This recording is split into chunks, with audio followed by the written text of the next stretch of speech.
नमस्कार दोस्तों, आज बड़े ही हर्ष का विषय है, गौरव का विषय है।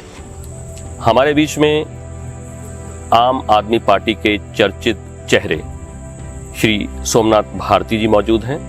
सोमनाथ भारती जी ना सिर्फ आम आदमी पार्टी के फाउंडर मेंबर हैं, साथ ही ये सुप्रीम कोर्ट के अंदर, हाई कोर्ट के अंदर बेहतरीन काम कर चुके हैं। लाखों गरीबों को मदद कर चुके हैं, इन्हें न्याय दिलवा चुके हैं।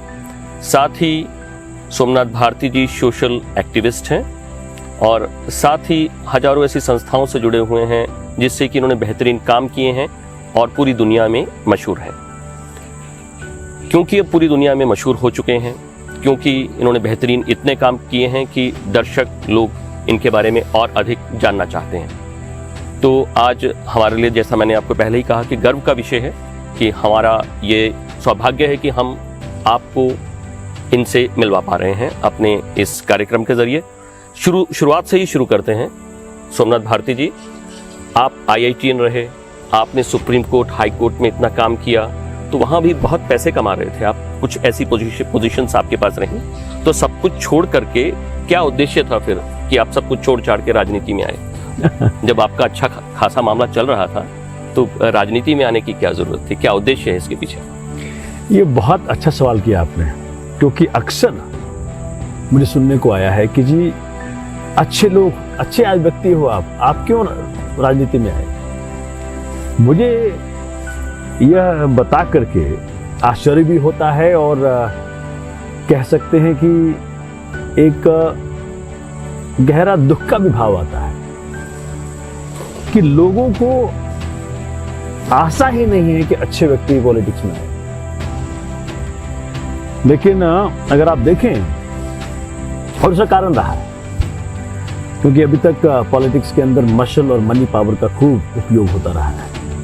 हिंदी में कहावत है कि बीज बोए बबूल के तो आम कहां से खाए। जी, आप देखें, सब कुछ का कुछ भी हो हिंदुस्तान के अंदर, उसका जो फाउंटेन हेड है वो बनता कहाँ है? लेजिस्लेशन कहाँ होता है? कानून कहाँ बनता है? किसकी लेखनी से हिंदुस्तान में सब कुछ चेंज हो सकता है? वो पार्लियामेंट है, वो असेंबली है।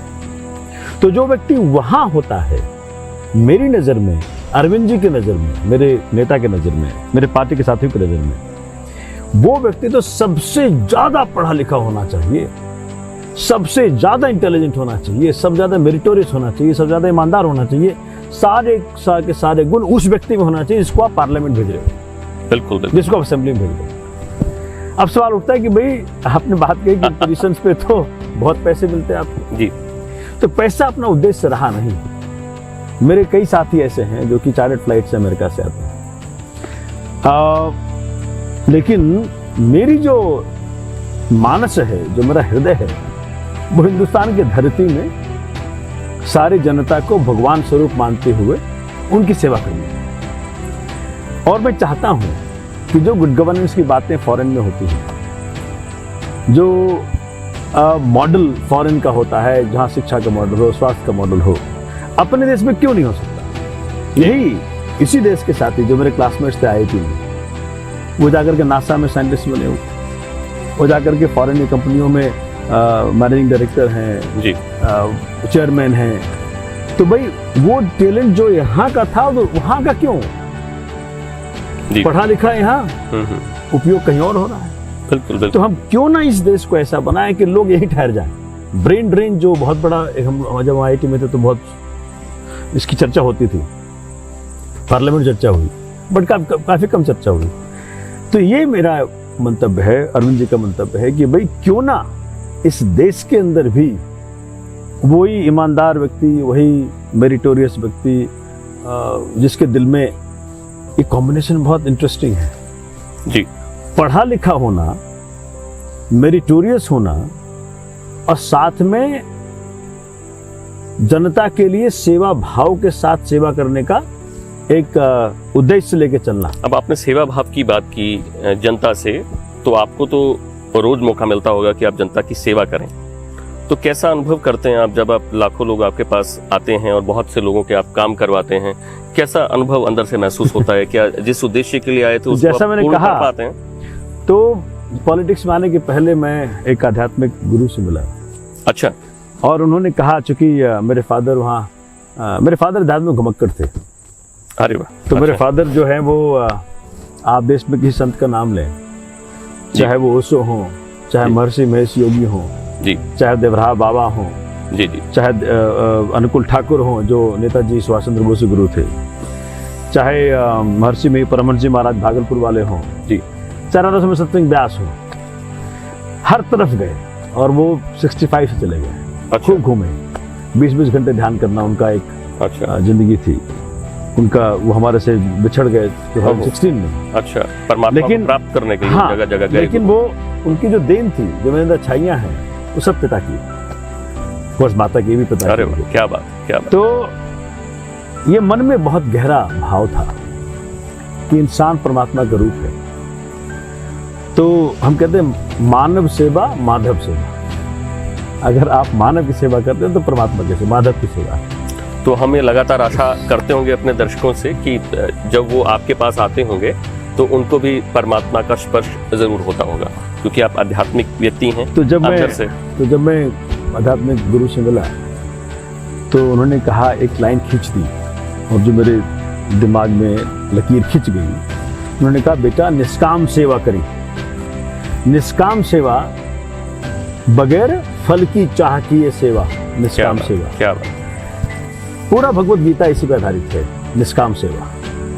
कर्म का जो सिद्धांत है उससे अगर आपको मुक्ति पानी है तो निष्काम सेवा में जाना पड़ेगा।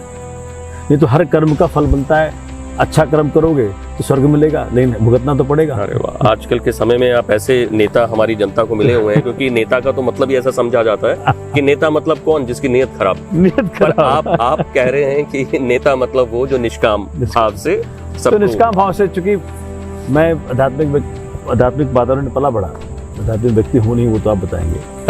नहीं नहीं, तो इसमें मुझे परमात्मा का दर्शन होता है। क्या बात। अच्छा, कोई व्यक्ति अगर आप मेरे क्षेत्र में आ जाए या मेरे ऑफिस में आ जाए, मैं काफी घूमता हूँ क्षेत्र में, तो किसी को सेवा करके इतना गहरा आनंद होता है, मैं बता नहीं सकता। शब्दों में नहीं है, ये भाव में है। ऐसे गहरे भाव शब्दों में नहीं आप उसको ढाल सकते हो। तो कोई भी आ जाए, बहुत गहरे से परमात्मा की अनुभूति होती है मुझे। अब आप परमात्मा की बात कर रहे हैं और अनुभूतियों की बात कर रहे हैं, तो एक बड़ा ही गंभीर प्रश्न मैं आपसे पूछना चाहता हूँ कि भारतवर्ष के अंदर लगातार अत्याचार और बुराइयां बढ़ती जा रही हैं। जैसे आपने सुना होगा कि 3 साल की मासूम बच्ची का भी बलात्कार आपको सुनने को मिलेगा। निर्भया कांड के बाद बहुत सारे कानून बने, लेकिन उसके बावजूद रेप रुक नहीं रहे हैं। सॉल्यूशन क्या है? आप एक आध्यात्मिक व्यक्ति के तौर पर, आप एक आम आदमी पार्टी के फाउंडर के तौर पर कैसे इस चीज को देखते हैं कि किस तरह से अपने भारतवर्ष को एक संस्कारित भारतवर्ष के रूप में स्थापित किया जा सकता है? देखिए, क्या है कि आपने बहुत गहरा क्वेश्चन पूछ लिया और मैं बड़ा संभल के बोलूँगा, जो कि कोई शब्द से किसी को ठेस ना पहुंच जाए। नहीं, मुझे लगता है कि आप आध्यात्मिक व्यक्ति हैं और अब जैसे आपकी मैं दिल की गहराइयों में उतर रहा हूं, तो एक दिल से जो परमात्मा में हर व्यक्ति को परमात्मा के अंदर देखता है, वो कैसे इस सॉल्यूशन को देखता है कि कैसे सॉल्यूशन हो सकता है? क्योंकि सारी दुनिया इसकी सॉल्यूशन ढूंढ रही है और अब आप पूरी दुनिया में मशहूर हैं, लोग आपकी बात भी सुनेंगे। तो एक सोमनाथ भारती जी इस महान, एक जबरदस्त जो प्रॉब्लम है, पूरे विश्व की प्रॉब्लम है ये, ना सिर्फ भारत की, इसका सॉल्यूशन किस तरह से देखते हैं? देखिए, अभी तक क्या हो रहा है कि पॉलिटिक्स में हम लोग अपने घरों से, कोई मिडिल क्लास से पूछ लो, आपसे मैं पूछ लूँ कि भाई आप अपने बच्चे को पॉलिटिक्स में भेजोगे, तो नहीं हम नहीं भेजेंगे। हमारा उद्देश्य क्या है? इंजीनियर बनाना, डॉक्टर बनाना, लॉयर बनाना आजकल ऐड हो गया है। तो मेरिटोरियस एंड मोस्ट इंटेलिजेंट और ऑफ कोर्स ईमानदार तो हमारा कोर वैल्यू होना ही चाहिए। और वो व्यक्ति जो दूसरे को सर्व करना चाहता है, ऐसे व्यक्तियों का आगमन जब तक पॉलिटिक्स में नहीं होगा, या आए हुए व्यक्तियों का चेंज, जैसे मान लीजिए मटीरियलिज्म और स्पिरिचुअलिज्म में क्या फर्क है? मेरी नजर में मटीरियलिज्म या मटीरियल व्यक्ति वो है जो कि अपना वैल्यू बाहर की वस्तुओं से ढूंढता है, कोई अच्छे पद मिल जाए। कई व्यक्ति प्रधानमंत्री का पद लेकर के महान बनेगा, और कई व्यक्ति ऐसे हैं अगर वो प्रधानमंत्री बन जाए तो प्रधानमंत्री का पद महान बन जाएगा। बिल्कुल होता है। तो कई तो पद से अपनी प्रतिष्ठा निकालता है, और कई व्यक्तियों के कारण पद की प्रतिष्ठा बढ़ जाती है जी।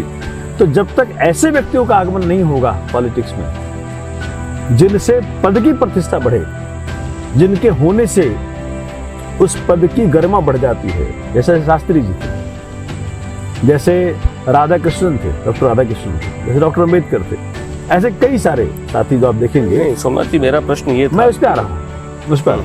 तो ये है कि जब तक हम सभी कॉन्शियसली ये फैसला नहीं करेंगे कि उन व्यक्तियों को पॉलिटिक्स में लाया जाए जो जिनका स्ट्रेंथ अंदर से आता है,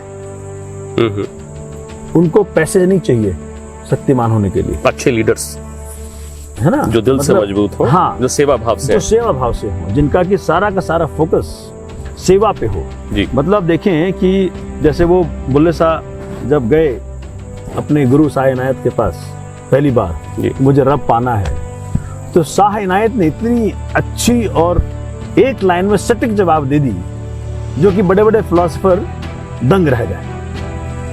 किसी को पूछा ना कि परमात्मा को कैसे पाना, तो पता नहीं क्या क्या पढ़ने को बोल देंगे हम उसको जी।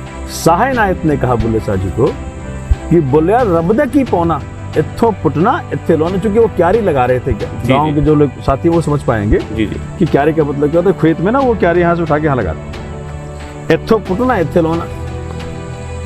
क्या कहा कि बुल्ले शाह जी अभी आपका पीठ परमात्मा की तरफ है और फेस दुनिया की तरफ है, इसको रिवर्स कर दो। क्या बात, बहुत बहुत रिवर्स कर दो, बात बन जाएगी, पीठ दुनिया की तरफ, फेस परमात्मा की तरफ। उसी तरह अगर आप पॉलिटिक्स में देखें, अगर नेताओं का अभी जो मेजॉरिटी, हर पार्टी में अच्छे नेता हम ऐसा नहीं कह रहा, तो अगर उनका जो अभी ध्येय है पैसा बनाने का, सेवा का ध्येय नहीं है जी। सेवा तो बाई प्रोडक्ट है, अगर हो गया तो हो गया। गली अगर आपकी बननी थी, उस कॉन्ट्रैक्टर को दिया जाएगा जिससे कि मैक्सिमम पैसा मिल सके एज ए कमीशन। गली बन गई बाई प्रोडक्ट। हमारे जमाने में जो गली बनती है, गली बनता है मेजर, और पैसा बचाने का हमारा और उद्देश्य होता है कि भाई पैसा बच जाए। तो मैं कह रहा हूं कि अगर हमारा जो पूरा आउटलुक है वो पैसा से सेवा की तरफ ट्रांसफर हो जाए, सारा बात बन जाएगा।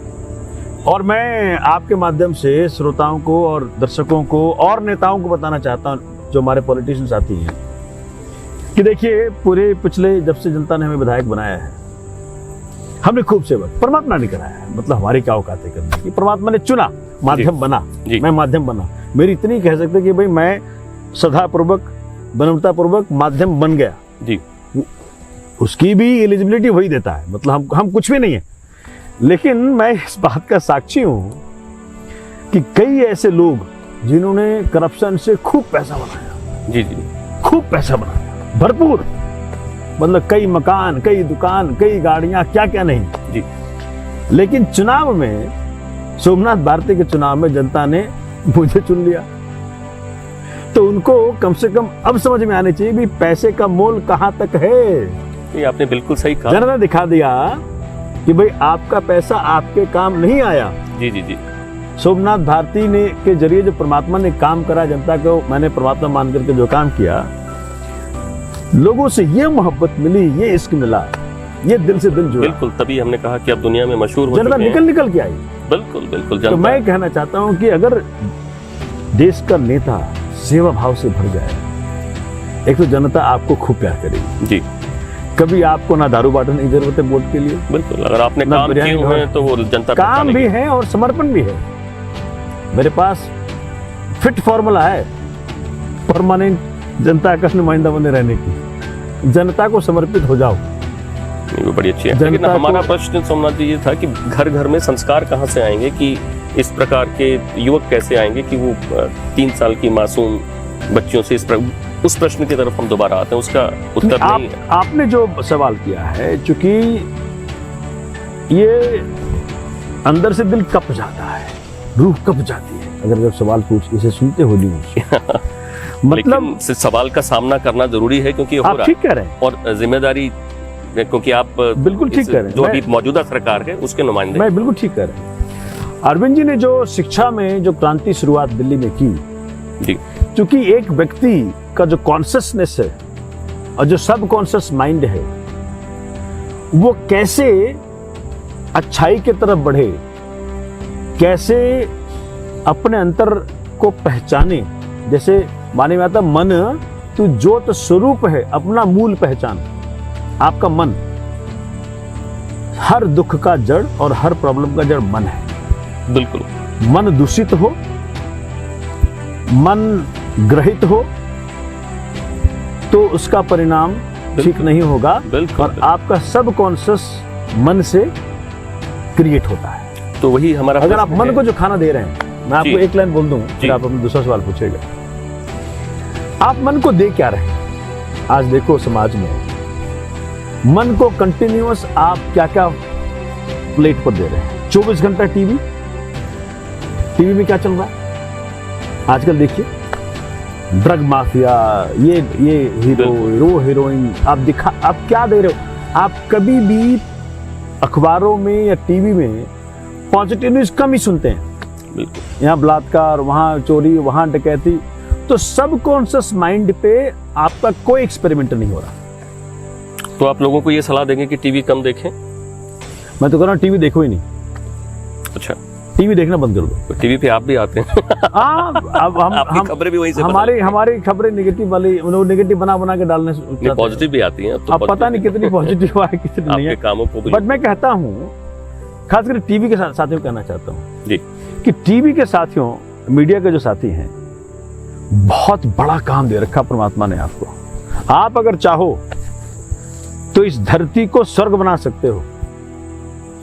अखबार के साथी हो, मीडिया के साथी हो, बिल्कुल बिल्कुल स्वर्ग बना सकते हैं।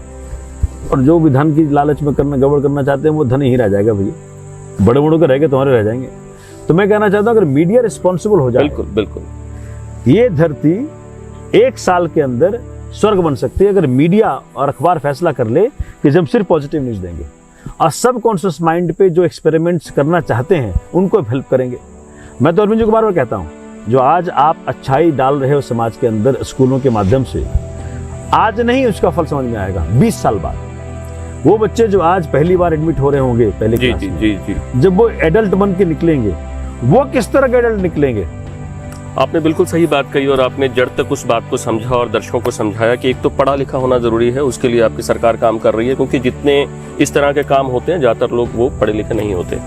और दूसरा आपने कहा कि मन को संभालना जरूरी है, क्योंकि मन जब वो दूषित नहीं होगा तो इस तरह के कार्य नहीं करेगा। अब बात ये आती है कि मन को दूषित ना किया जाए, मतलब मन स्वस्थ रहे, उसके लिए क्या टेक्निक है?